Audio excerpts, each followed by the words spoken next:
Okay. Hi everyone. I will use this last lecture to go over some applications of the counting methods, namely about two binomial coefficients, and to set the terms for probability and illustrate. Hopefully, we'll get to illustration of some of using probability for some cryptography examples that we had earlier on. So let me start. Okay. Extending these counting methods, there's two sections in chapter 11 that are required reading, and this is just about one of them.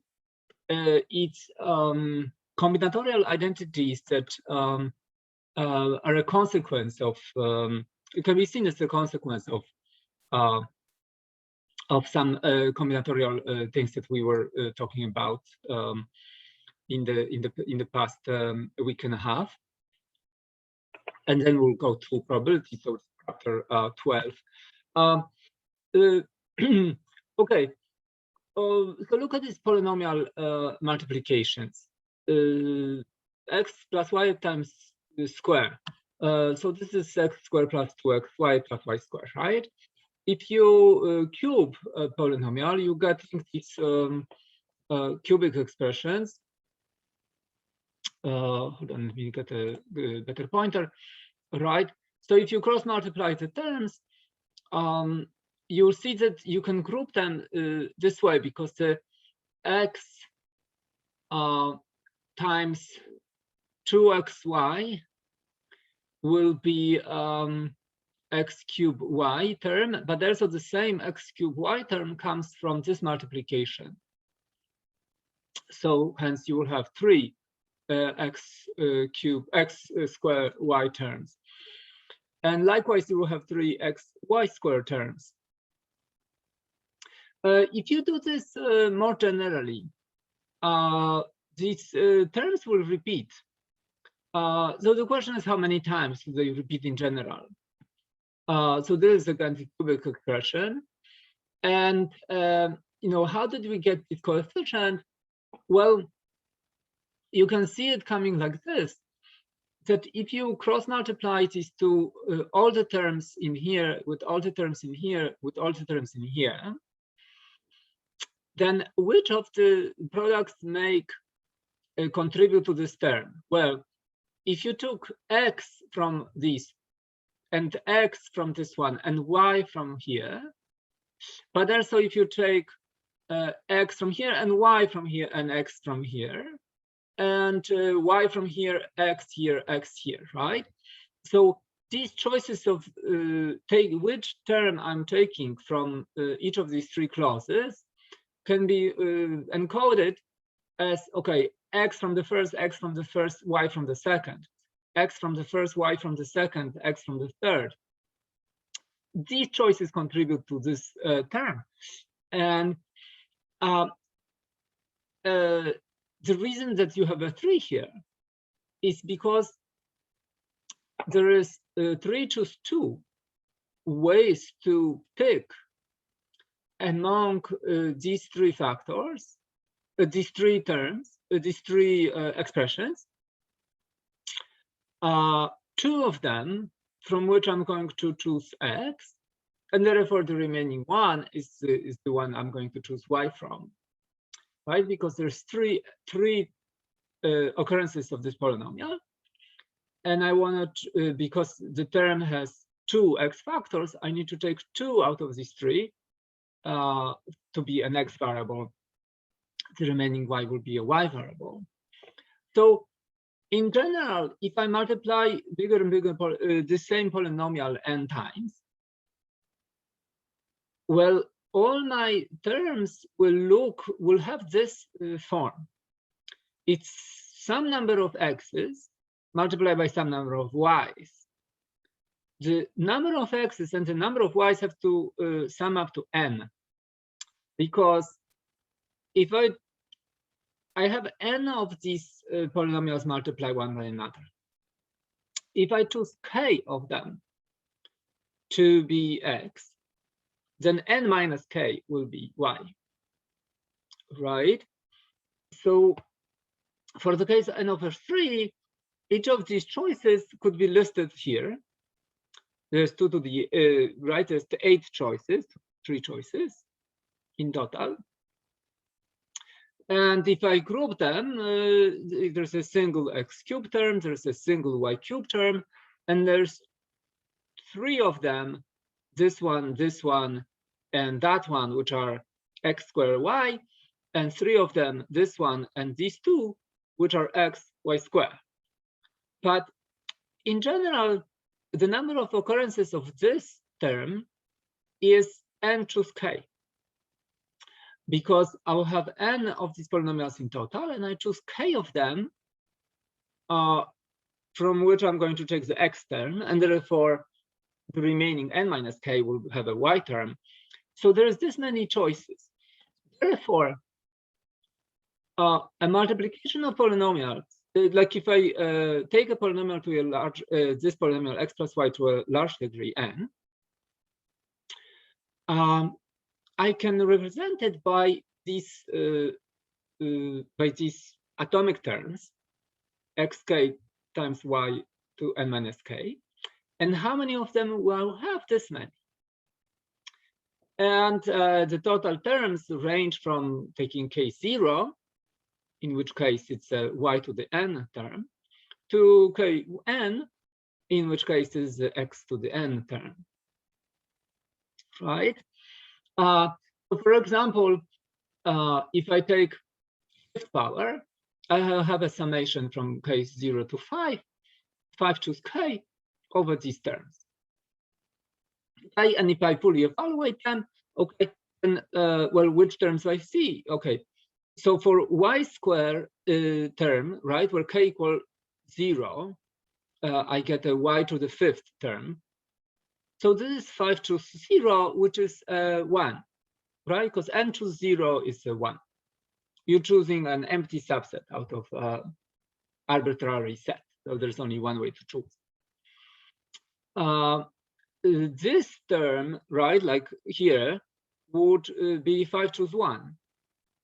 And for this term, you have 5 choose 2, 5 choose 3, 5 choose 4. And again, 5 choose 5 for the last term, right? The x to the 5th comes with k equal 5, which is 5 choose 5. That's again 1, right? You're choosing all the terms from 5 terms. And this explains why this multiplication looks like this. Okay. So let's look at some consequences of this. This is called Binomial Theorem, that nth power of this polynomial can be represented like this. Let's look at some of these consequences. So, for example, plug an x and y to be 1. What do you have on this side? It's 2 to the n, right? Okay, so because this formula is true for every x and y, so therefore an n, so it should be true for x equal y, both of them equal 1.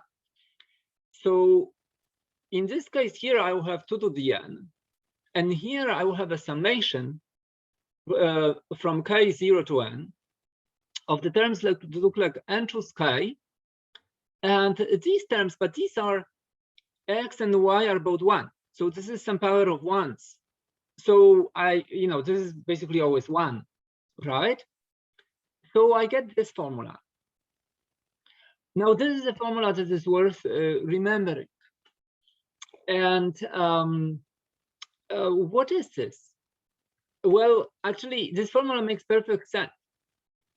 Because just remember, so one application of this formula, okay, is the following realization. What is on the left-hand side? It's a number of n-bit strings, right? You have bit strings of length n. How many of them are there? 2 to the n. Now I can represent all bit strings of length n as a union of the following disjoint sets. For every k, I'm going to take those bit strings of length n who have exactly k ones. Now, all bit strings of length n are obviously a union of these n+1 sets, where for every k, let's call these sets S0, S1, S2, S3, Sk in general, all the way to Sn, where Sk is the subset of bit strings that have exactly k ones. Every bit string has some number of ones. That number must be between 0 and n. There are either no ones in the string or all of them are ones, or anything in between. So they do belong to the union of all the SIs from S0 to Sn is the set of all bit strings. And how big is each of the SKs?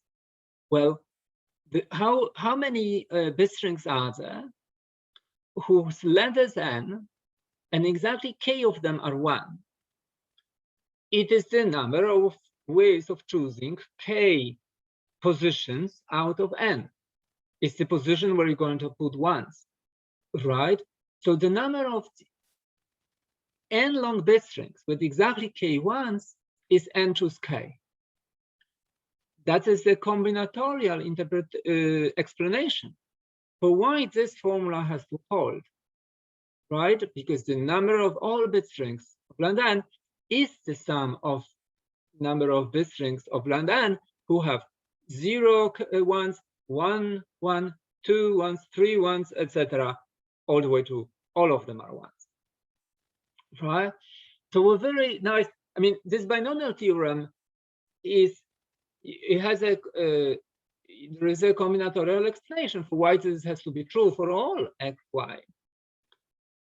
This explanation is what I was saying before. You have to choose some k out of these terms from which you choose an x, and therefore n minus k from which you choose a y, and how many of these choices there are, and choose k. So this has to be true, right? But if you plug in x, y equal 1, you get a very nice case, which has a very natural combinatorial explanation. These are just different ways of counting bit strings of length n, to left and to right hand side. Okay. Now, okay. So this, I was just going over this of this combinatorial identity, right? The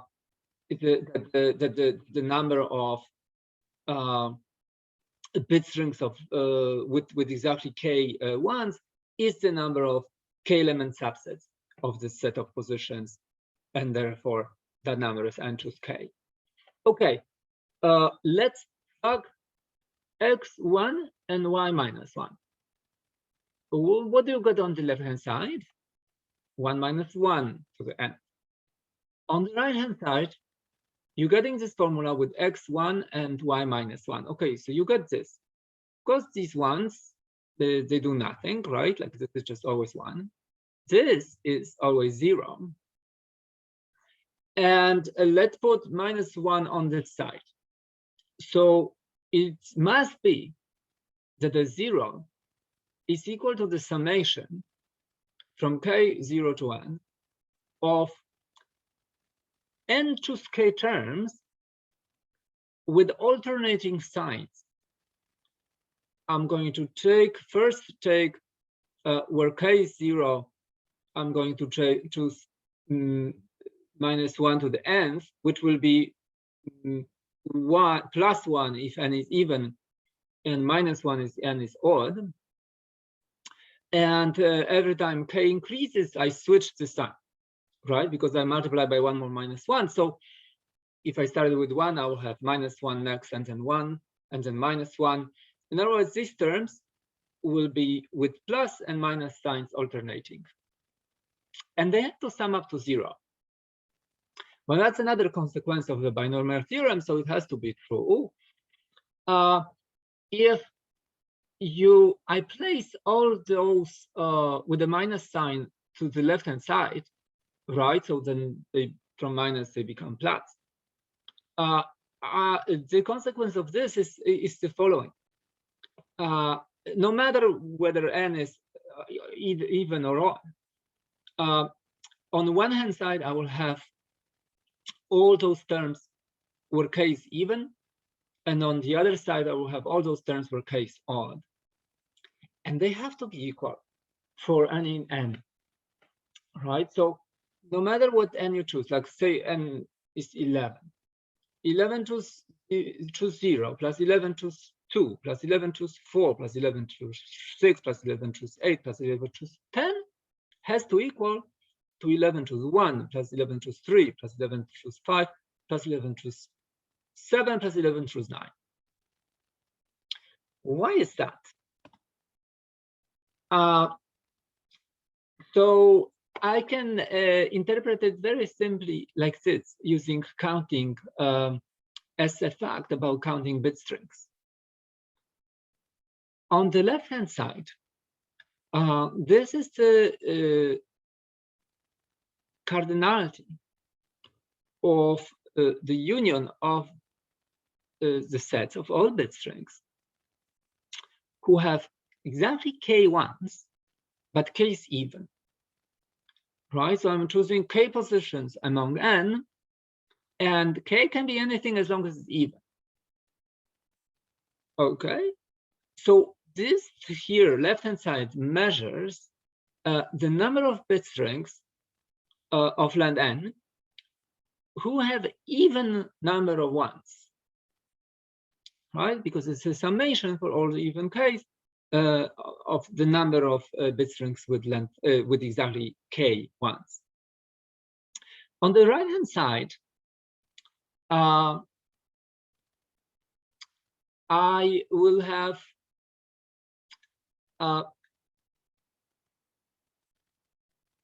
so if I interpret this as bit strings whose number of ones is odd, then this is the sum of all bit strings of length n whose weight, the so-called, which is the number of ones in the bit string, is odd. So that means, oh, you know what? This is now. So if I take odd number of ones, then this corresponds to even number of zeros, but only if n is odd. Okay, so sorry, this requires an assumption that n is odd. Okay. So, and clearly these two numbers have to be different. So okay, so just think of n odd, okay, for a second. So that means that if I'm taking odd number of ones, the remaining strings, which is n minus k, right? The remaining bits must be zeros. And since n is odd, so odd minus odd is an even. So therefore, there's even number of zeros. So I ask you, is it true that for regardless of what n is, that the number of bit strings who have length n and they have k, they have all even number of ones, that this is the same number as the number of bit strings of the same length which have even number of zeros? Can you tell why these two numbers have to be the same?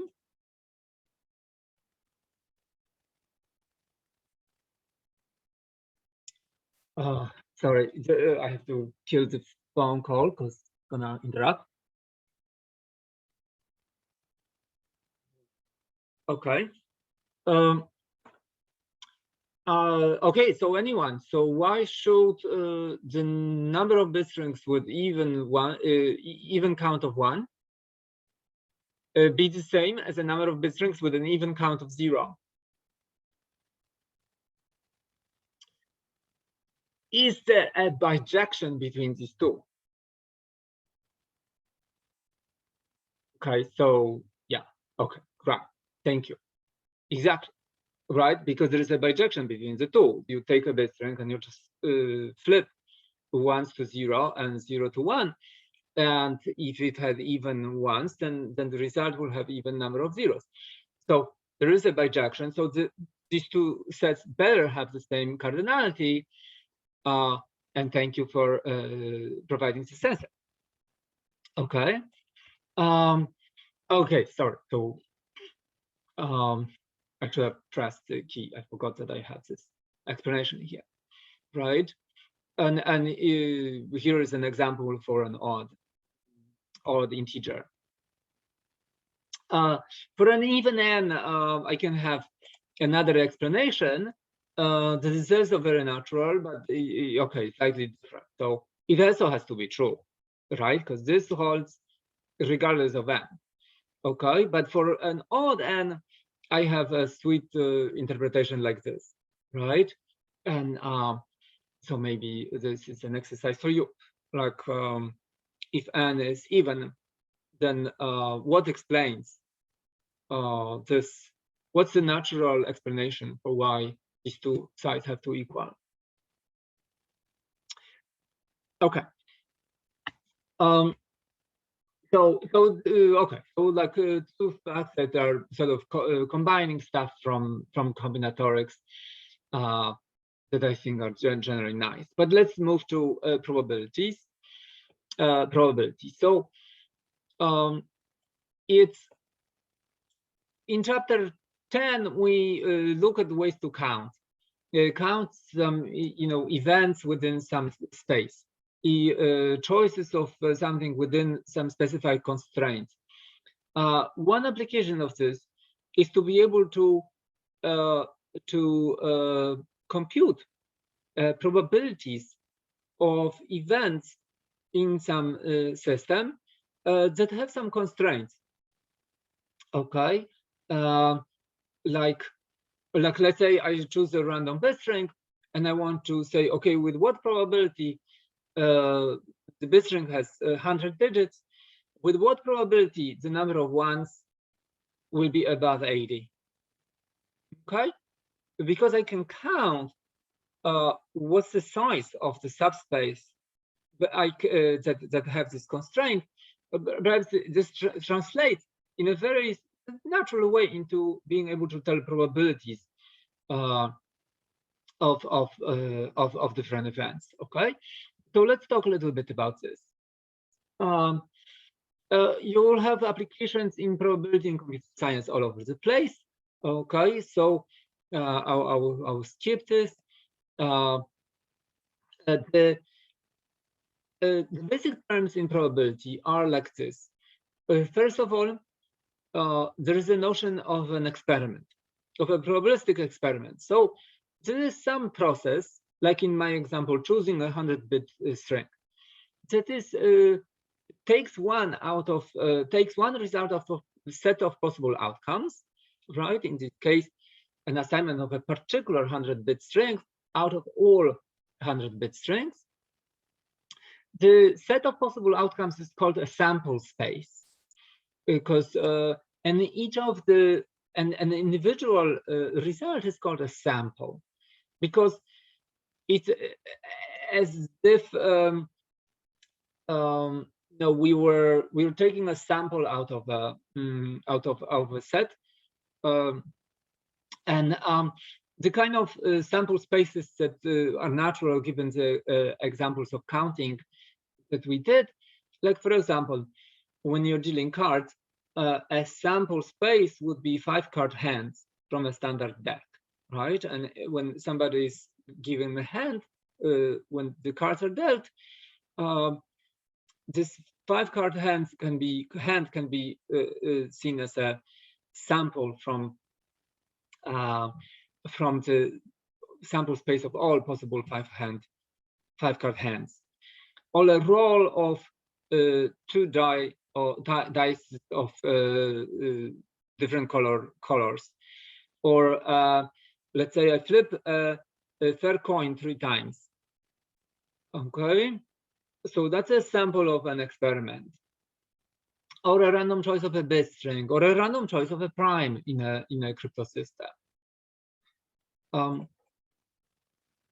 So probability, given if you know the sample space, okay, like all possible dealings of cards or choices of and bit strings of land n, then you can talk about then the probability over the sample space is a function that to every element in the sample space assigns a real value with the following constraints. First of all, for every element in the sample space, the probability of that element is a real value between 0 and 1. 0 is understood as the probability equals 0 means that that particular event in the sample space never happens. Probability 1 is that event from the sample space is guaranteed to happen. And anything in between is between never happens and always happens. It happens only with some non-trivial probability. And second constraint is that if you sum over all elements in the sample space, what their probabilities are, it has to sum to 1. So in other words, probability function is it's even out so that its total values over the sample space always add to 1.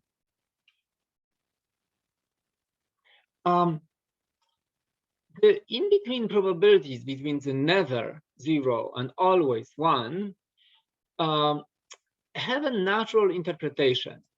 So a natural sort of okay. So for example, the probability is 1/2 possible probability, right? Like when you why is it called 1/2?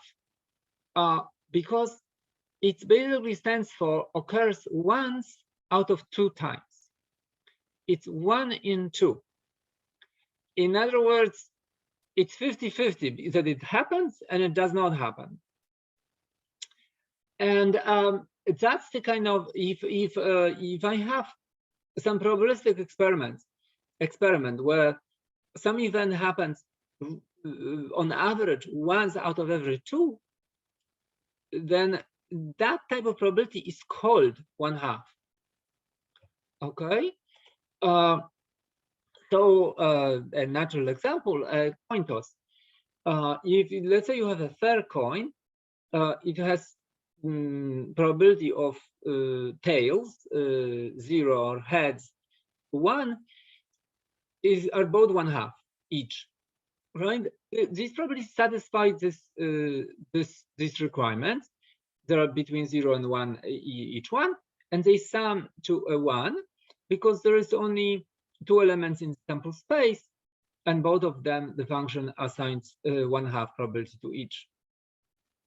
Okay, you might have a skewed coin. For example, head comes out only 1 in 10 times, meaning the probability of a head is 1/10. And by necessity, therefore, probability of tail must be 9/10 because they have to sum to 1. Let's say the sample space is a roll of a die.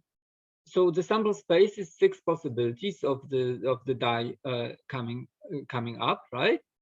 From 1 to 6.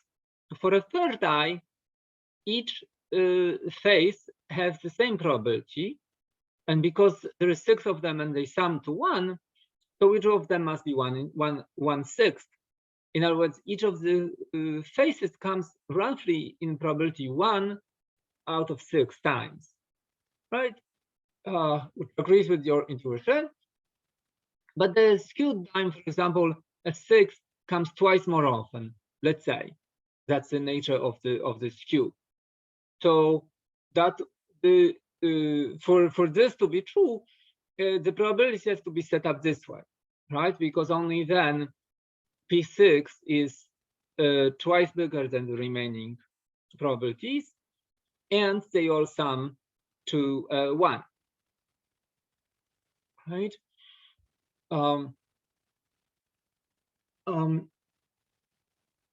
An event is a subset. So okay, now we have we understand what a sample space is. It's like that's what the space of experiment, of a probabilistic experiment, and the probability distribution is a function that assigns to every sample space element some real value, which will be called probability of that event, of that sample element. Now, event is a kind of a primitive event, is that the given sample point was chosen by the probability, by the experiment. But you can define an event more broadly. It is some subset of points in the sample space.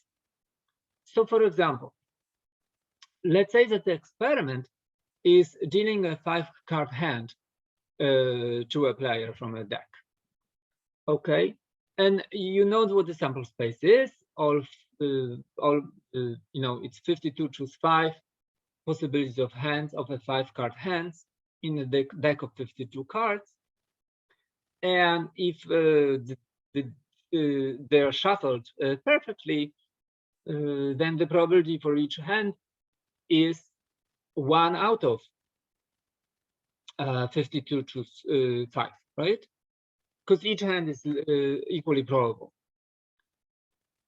But to consider an event that a given hand has satisfies some constraint. Like, for example, it has a pair of 8s. Okay, so so that's an event that is a union of sample space elements, namely all those that satisfy this constraint, right? And it excludes all those that don't. And there is more of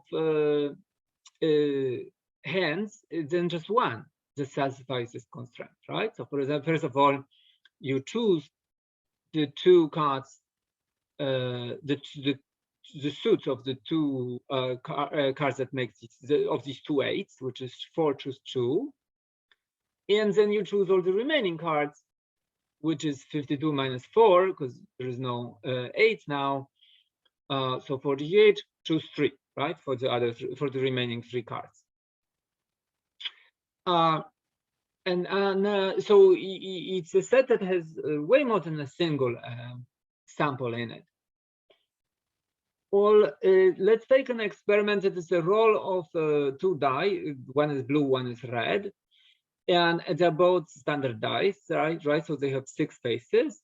So the sample space is Z6 square, right? It's sequences of length 2 over the alphabet of 6 digits, right? Where the first character is how for example, the blue die rolled, and the second character is how the red die rolled. Okay, and now I'm taking us an event which is a subset of these sample spaces, a subset of possible rolls of 2 dice. Are those rolls, in other words, those sequences of 2 in this, such that the red and the blue have the same face? In other words, A equals B. Okay, so again, okay, so who's in it? 1, 1, 2, 2, 3, 3, 4, 4, 5, 5, 6, 6. It's not a single value. Or you flip a coin 3 times. So what's the sample space? Is bit strings of length 3, right? Because bit encodes whether you got a tail or a head. So let's say heads are 1 and tails are 0. So 3 coin flips means a 3-bit string. And let's say the event is a subset of these flip coins, so that I get at least 2 heads. In other words, these bit strings whose weight is at least 2, right? It's some subset of possibility.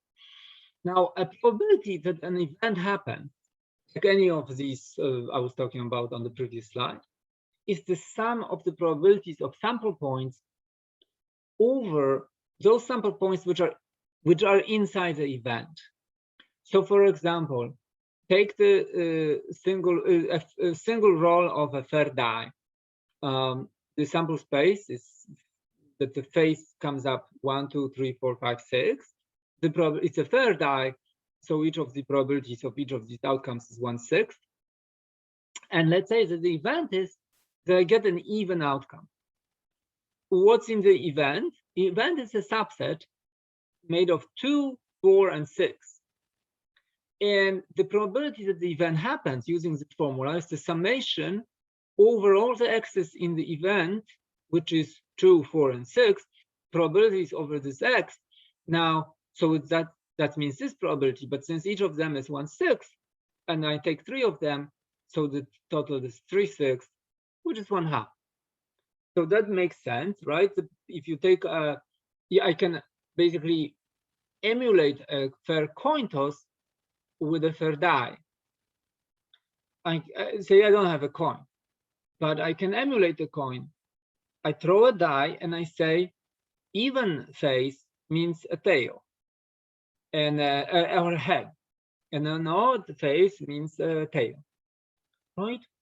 And by doing this calculation, I see, okay, it's easy to observe that the probability that a fair die gives an even number is 1/2. Over a skewed die, right? That skewed die example, the same event is going to be probability 4/7, right? Because 2 and 4 have probability 1/7, but the 6 have 2/7, so they sum to 4/7.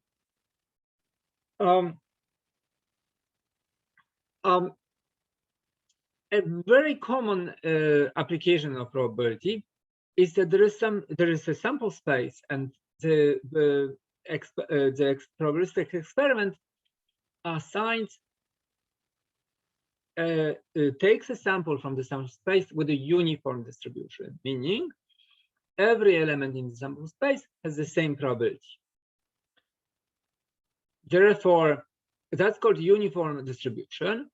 And if the sample space is S, so it has cardinality of S elements, the uniform distribution, meaning that every X has the same probability, well, each of them must be 1 in this total cardinality of the space.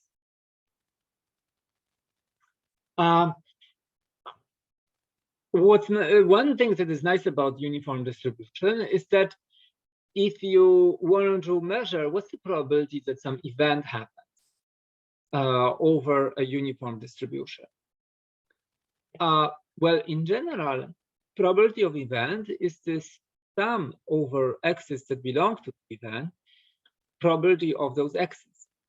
However, since probability of x's in a uniform distribution is always just 1 in a space, this simplifies into this expression, right? Because P of x is just 1 in the cardinality over the space. So this simplifies to, I simply need to count how many elements are in this event over what's the cardinality of the whole space. And the probability that a given event happens is just the proportion of elements in that event to the number of elements in the event to the number of samples in the event space versus number of samples in the whole space. That is the case of only if the distribution is uniform, but that will be the common. Okay, that is very applicable to all sorts of things. Okay, so let's bring this formula that probability of an event if you're dealing with the uniform distribution is just counting elements in this event space, as a proportion of all elements, and consider some examples. So let's say a space is that you are throwing these two colored dice, one red and a blue. So that's like taking a pair of numbers in these six, right? Okay, I said that I'm going to number the, okay, so the normal way of numbering die is from 1 to 6. Z6 relabels them. Z6 goes from 0 to 5. But okay, that's just a convention, right? Like you can call them 1 to 6, or you can call them 0 to 5. So the space has 6 square possibilities. And now let's say that I'm measuring the following event, that the sum of the die is at most 3. Okay, but now I'm sorry, so this is misleading. I want the die to be labeled from 1 to 6. So what substrings are in this event space? Oh, okay, sorry, I forgot my own example. Okay, no, so I am sort of assuming that the die is numbered actually from 0 to 5. So if the sum is at most 3, I have the following elements in the event space, right? If the first die is 0, then the second can be 0, 1, 2, 3. If the first is 1, then the second it can be only 0, 1, 2. If the first is 2, then the second can be 0, 1. And if the first is 3, then the second one has to be 0. Since there are 10 elements here, so the cardinality of this event is 10. If the two die are fair, so therefore throwing them is like choosing from with the is like sampling from a uniform distribution over this sample space. So the probability that this event happens is simply the cardinality of the event over the cardinality of the whole space. So it's 10 out of 36.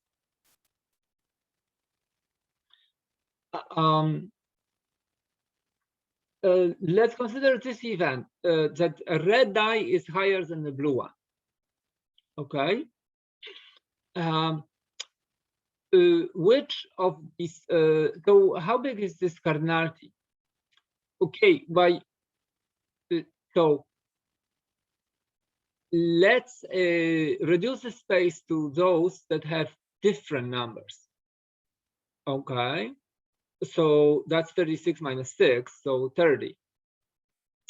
And there is a bijection between sets, between the event that the red die wins and an event that the blue die wins, right? Just flip the numbers of the red and the blue. So therefore, the event that the red die wins and the event that the blue die wins have to have the same cardinality. And but they are partitioning this smaller set, not all, right? Because then there is the possibilities, the 6 possibilities that the red and the blue are even Steven, right? But the restricted set where they are different. So therefore, each of these C and C prime must have 15 elements, half the space.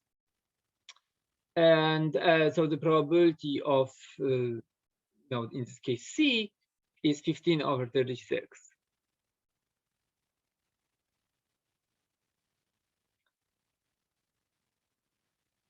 Now, let's take this space, sample space of bit strings. You're choosing, so you're choosing a fair coin. The fair coin is like choosing a random bit, and you're throwing it 3 times. So it's like as if you're choosing 3 random bits. And so the total space has 8 possibilities.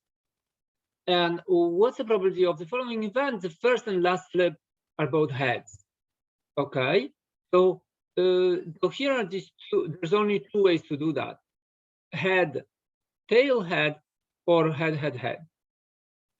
Right. So there's two throws like this. So the probability that a random bit string of length 3 is one of these two is 2/8.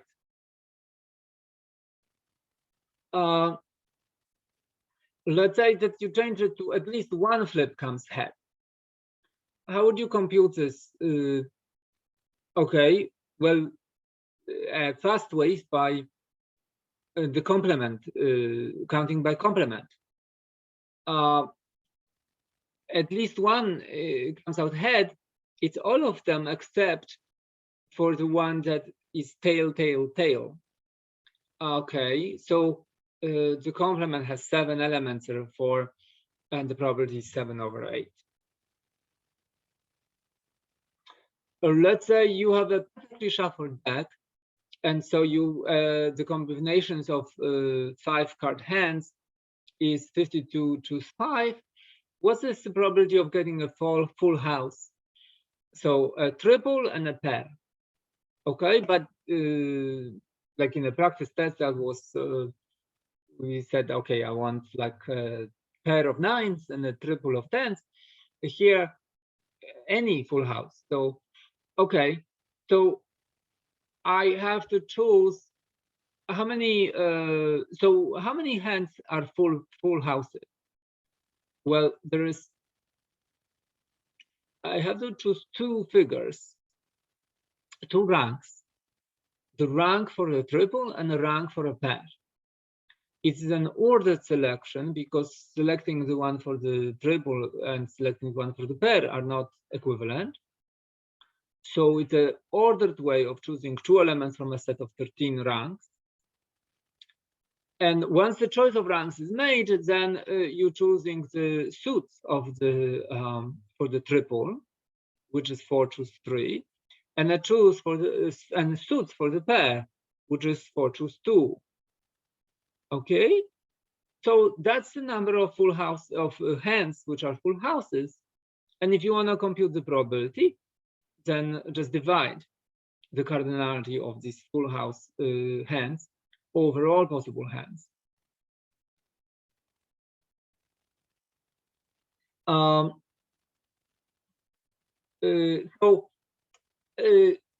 There is a one-to-one way of counting methods and probability facts. So, for example, how do you compare a probability of some event and a probability that a complement of that event happens? So here I have some examples, but doesn't matter. You have some space and an event within that space, and a complement to that event. Now, of course, the cardinality of an event and the cardinality of the complement are in this relation, right? Because they have to make up the whole space, P and not P.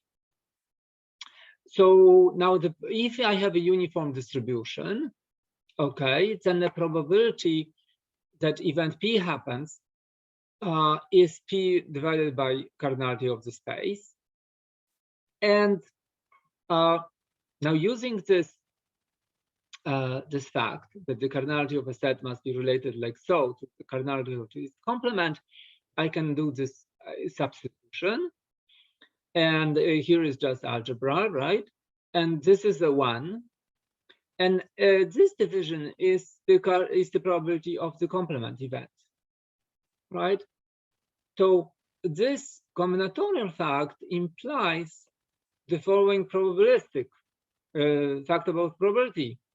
A probability of an event is 1 minus the probability of the complement of that event. This argument was only for uniform distributions, but is not surprising, right? Like it has to happen. This has to be true for all distributions.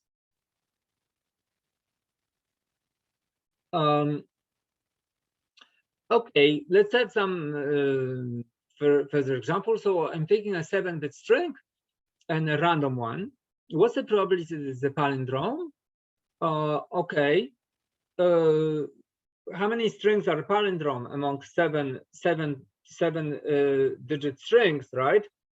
Okay. The first three, sorry, so the last three is the copy of the first three, right? Just flipped.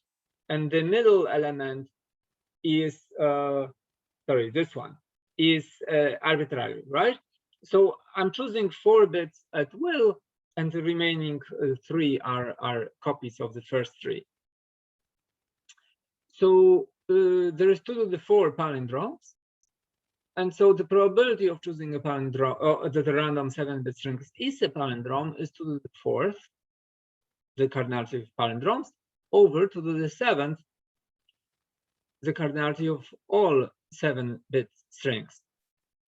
Well, which is the same as 2 to the -3, right? Now, this makes sense because I can think of this way. The first 4 bits, if they were random, they can define a palindrome. Now, the only thing that I care about is how the last 3 bits come out. And for every of the last 3 bits, it's a probability half that bit is correct, meaning that it's a copy of the corresponding bit from the beginning of the string.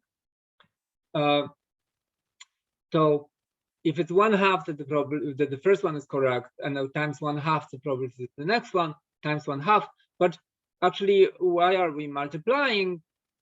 Okay, maybe you know, but okay, let's see why that is. For now, we can count it this way.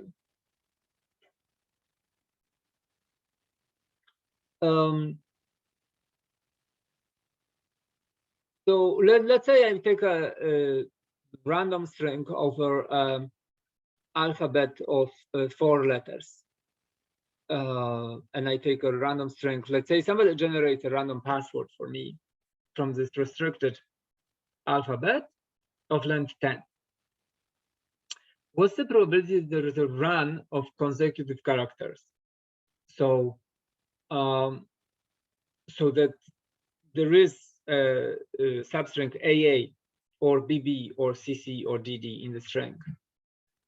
The total sample space is 4 to the 10, right? Because it's an alphabet of size 4, and you're taking 10 characters from it at random independently. And when you, so here is a way how to count strings with no consecutive repetitions, right? I have unconstrained choice of the first digit, but for every next digit, I only have 3 possibilities, because the 4th one would be the copy of the previous. So whatever the previous digit was, that constrains my next digit to only 3 choices. So the number of strings of length 10 who do not have this consecutive pair is 4 times 3 to the 9. Might want to count it differently, but this is an easy way of counting. So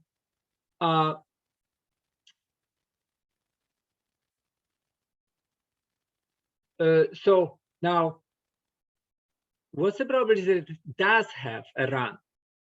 Well, the probability that it does have a run is the cardinality of the complement of the whole set minus the cardinality of the complement. The complement of does have a run is the set of no runs, right? The set of no runs and no repeats of consecutive characters is this one, and this is its complement. All right. So I have this simplifies to 1 over the cardinality of the set over this whole space. In fact, it would be more natural if I slightly rewrote the slide and I simply use straight away, you know, this fact that I can express a probability of an event as 1 minus the probability of the complement. Now, by counting, the probability of the complement is 4 to the 3 to the 9th over the whole space, which is 4 to the cardinality of the whole space, 4 to 10.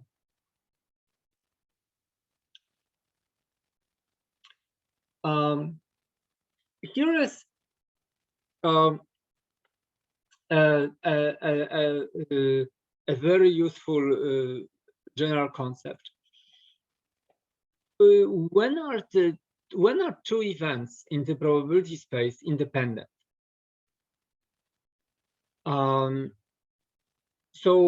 here is a very natural notion of independence. Let's say you're picking your probability space is your experiment picks many things. Okay, like for example, you're throwing a two-colored die, so your experiment throws one die and then another one. Okay, the red one first, the blue one second. Clearly, it's how the red one goes and how the blue one goes. These are independent because the whole probability is the space is the Cartesian product of outcomes of the first experiment and output of the second. But how to capture independence between events in a more general way? Because sometimes it's, you cannot see whether two events are dependent or not in such a simple way. So let's take a cryptography example. And an event A is that a ciphertext. Think of this simple encryption from 2 weeks back or 3. That ciphertext is a given ciphertext value that somebody observes when they eavesdrop on a communication. And a plain text is the message that was actually encrypted. Okay, so for example, what they sold is one trader, Wall Street trader to another, sell all the IBM stock. That would be the kind of message that, okay, you would like to learn from, right? Just from observing ciphertext. And the problem for cryptography is the following. Is it true for a given crypto system, and given the way that people pick their keys and encrypt, perhaps in a randomized way? Picking a key is randomized, and an encryption is possibly randomized. So from this randomized process, there comes a ciphertext. And from some other randomized process, before that came the plain text. If it was 100% sure that this guy always sell IBM stock, it's not interesting to, what does the ciphertext tell about his decisions? His decision is always the same, sell IBM stock every day, right? But let's say that his decision whether to sell IBM stock or don't sell IBM stock comes with some probability. And what you would like a crypto system to give you, that observing the ciphertext has no influence on whatever probability you think that this person had. In other words, that your a posteriori probability after observing the ciphertext does not change the a priori probability. That would be the case if the event that a ciphertext hits certain, for example, this value, is actually independent from whether or not the message was that or not. If somehow you can see that the ciphertext values of the ciphertext are independent from the plain text. And that would be a perfect system. It's as if the ciphertext were created by some other process that doesn't even know what the plain text is. So clearly the ciphertext is not leaking information about the plain text. Here is the definition of what does it mean for two events to be independent. The events are independent if the intersection, the probability that the two events happen at the same time, it can be computed as the product of the probability that the first event happens and the probability that the second event happens. This is exactly what I used when I said, oh, okay, it is intuitive that if you get 3 bits to equal 3 random bits equal some fixed 3 bits from the first 3 bits of the palindrome, this has to be 1/8 because it's 1/2 probability that the first bit is correct, 1/2 that the second one is correct, 1/2 that the third one is correct. So I just multiply them to get the probability that all of them are correct. Why is it? Because so this is the probability, this is the event that all of them correct. It's the intersection, first correct, second correct, and in that case, third correct. On the right-hand side, I have the probabilities of individual events, first correct, second correct, and then here, third correct. These probabilities are 1/2 each. It's because the bits in a random bit string are chosen independently that I can compute straight away the probability of an intersection as the product of the probabilities of the individual events. They were 1/2 here, and because I had 3 of them, so it was 1/2 to the third, 2 to the -3. Let's see some other examples of this. So here's the definition of the independence between the two events. And let's stick with the sample space of random bit string, but now of just length 2. Okay, so I just have 2 bits, x0 and x1. And let's say my 2 events are, the first event is that the first bit is 1. The second event is the second bit is 1. Clearly, if I choose these bits independently, then by the very definition, these 2 events are independent. But let's check. What's the if I take this bit string, 2 bits at random, what's the probability that the first bit is 1? It's 1/2. Why? Because how many bit strings are in this event set? It's 2 bit strings, 1 0 and 1 1. These are exactly 2 bit strings that satisfy this constraint. And how many, the total space is 4 elements, right?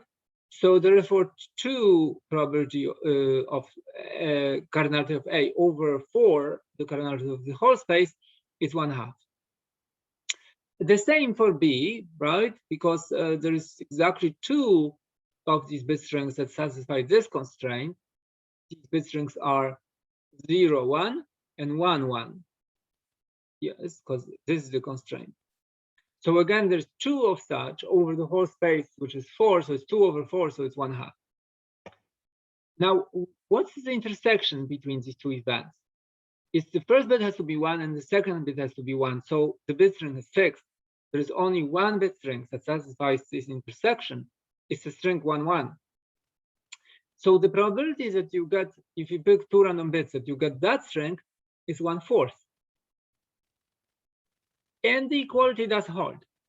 So you verified that this notion of independence makes some sense, okay? At least for stuff that is obviously independent, it comes out, it's true. Let's complicate it though. And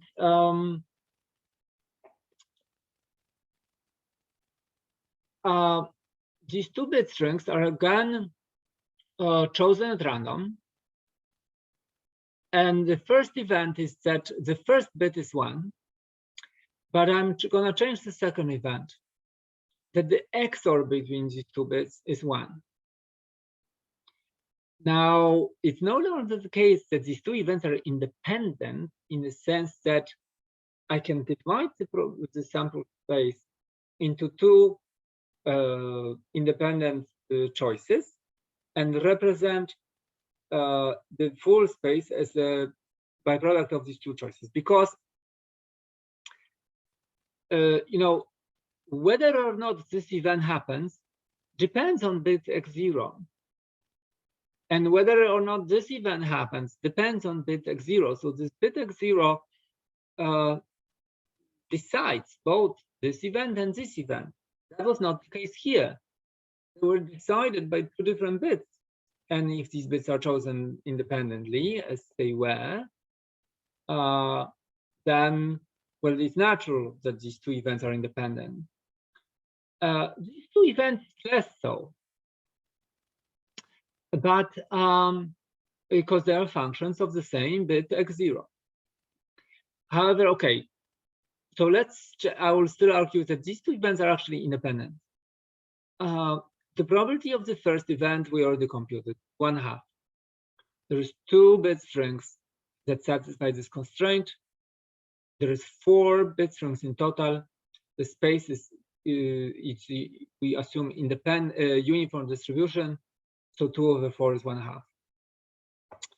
Now, what bit strings are in this space that satisfy this constraint? In other words, in this event, these are all bit strings x0, x1.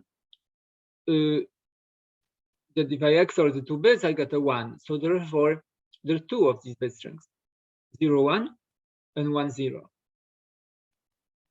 So the probability this event happens is the cardinality of the event itself over the cardinality of this whole sample space. It's 1/2. Right? This event holds for half the bit string. Now let's look at the intersection. I wanted to tell, okay, what strings are such that the first bit is 1, and moreover, the 2 bits XOR to 1. So it's an intersection of bit strings that satisfy this constraint. And also this one, well, there's only 1 bit string in this intersection. It's this one, right? So because there's only 1 such bit string, so the probability that the intersection holds is 1/4. And it is equal. This notion is satisfied. Probability of this event by itself is 1/2. Probability of this event by itself is 1/2. And the probability of intersection is 1/4. So the 2 events are independent, actually. And you know, here is the intuitive reason why. Okay, for any choice of x0,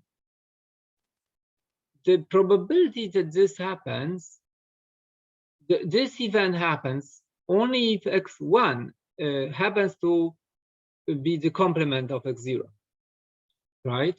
So these are the 2 bit strings, right? So the second bit must be the complement of the first one. No matter how the first one is chosen, there is 1/2 probability that the second one will be correct. So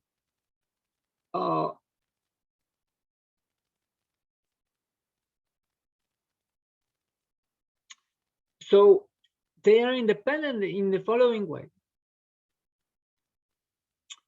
If you know that this is true, that A is true, this doesn't really tell you whether B is true. It's still probability. So probability of B by itself, if you knew nothing about these bits, would be 1/2. Yes. But let's say that you're told, actually, even A happened. Is your probability that event B change? That's the probability that event B holds change? No, because if the first bit is 1, the second one could be the complement of it, or it could not be. The two cases hold good with probably 1/2. So, okay. Now, this notion of independence is really what I was saying. It's a conditional probability. The probability of event B conditioned on event A. So, in other words, this is an expression that says if event A happens, what is the probability of event B now? It's as if the original sample space is some sample space, right? And over that sample space, there is some probability that event B happens. But now we know that A happens, so we reduce the sample space to just that subset over which A holds. And over that subset, you can still ask, what's the probability that B holds? The conditional probability is defined as follows. It's the probability that B happens and A does, so over the probability that A does. So if you have uniform distributions, then this is a size proportional to the size of the intersection, and this is proportional to the size of the set A. So if you have uniform distribution, probability of an event is just its cardinality over the sample space. So probability of event B given A is the cardinality of this event over the sample space divided by the cardinality of this event over the sample space. So the sample spaces cancel out. So it simplifies to this. I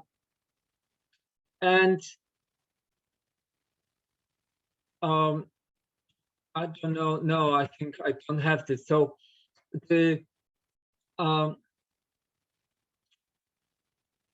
events B and A are independent if so. What does here? If the two events are independent, then the probability of the intersection is the same as probability of A times probability of B. Therefore, if you plug it in here, then this would be the probability for if B and A are independent, then probability of B intersected with A is probability of B times probability of A. So probability of A cancels, and all you are left with is probability of B. That's the very natural notion of independence. It means that the probability of B conditioned on A happening is actually the underlying probability of B. In other words, A didn't tell you whether B is more likely to happen or less likely to happen. If you know A, the conditional probability that B happens given that A does is no different from the underlying probability of B itself. That's why this notion of independence is a natural one, because that's the notion that would imply that the conditional probability of B given A is the same as the probability of B. Okay. So let's look at that would be my final slide. Let's say that the ciphertext you observe is some ciphertext, okay? And I want to compute what's the probability that given that I observed the ciphertext, the plain text was, some plain text I'm interested in. That probability, the conditional probability, is the probability of B given and A happening at the same time over the probability of A. Now take the shift cipher, the simple encryption. Let's say that n is, I'm using the large modulus, which is larger than all these encodings of these messages. And how do I, what's the probability space? The two people who communicate pick a key. It is random in this space. And let's say, for the sake of argument, that you have two messages that occur with some probabilities, and either M star or M double star. The M double star is by IBM, and let's say that they are with probability 1/2 each. Now, encryption takes the message and outputs M plus K mod n. So the probability that a given message hits certain ciphertext, it's for this encryption, the ciphertext is just the sum of a message and a key mod n. So the probability that you hit certain C star is the probability that the key is equal to, I just put the key on this side and C star I just put M on this side. So that the key hits exactly the value C star minus M. That's a single key that is going to encrypt a given message into a given ciphertext. Okay? And because in a shift cipher, the key is chosen uniformly in this space, the probability that the key hits any mod n residue is 1/n. Okay? So this event has 1/n probability. Now, let's see what's the probability that the two events happen at the same time. In other words, that this particular plaintext is being sent, and I assume that these two plaintext has an a priori probability of 1/2 for the sake of argument, and that the encryption hits this ciphertext. Okay, so this intersection means, okay, the message has to be this, and an encryption has to be that.